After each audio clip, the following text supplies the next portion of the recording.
sot do të flasim për hepatitin B dhe C. Çfarë do të dini për vrasjet e heshtur? Për miteve si transmetohet vërtet. Kur flasim për hepatitin B ose C, shumë njerëz mendojnë se ndonjëherë se kjo është diçka që u ndodh të tjerëve, por e vërteta është ky virus ose këta dy virus mund të prekin çdo prej nesh. Për të miteve, transmetimi nuk ndodh përmes përshafimeve apo përdorimit të njëjtave pjata.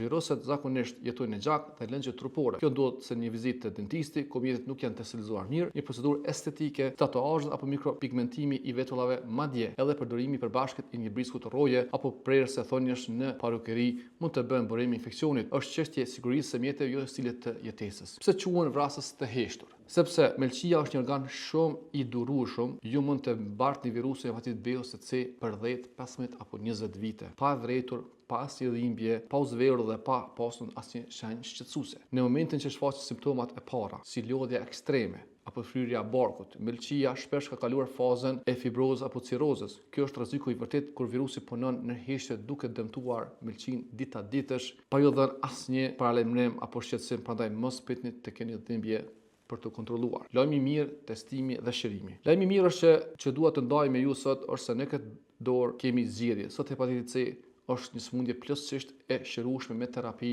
moderne që zgjasin vetëm pak javë, pothuajse pa asnjë efekt anësor, ndërsa për hepatitin B, vaksina shumë efektive dhe terapia e mbajnë virusin nën kontroll. Këshilla ime profesionale është që bëni një test rutinë të gjakut për hepatit B dhe C, paktën një herë në jetë, pavarësisht se si ndiheni. Është një testim i thjeshtë që mund t'ju shpëtojë jetën. Zbulimi i hershëm do të thotë melçi të shëndetshme dhe jetë të gjatë. Mos e lëni shëndetin tuaj në dorën e fatit.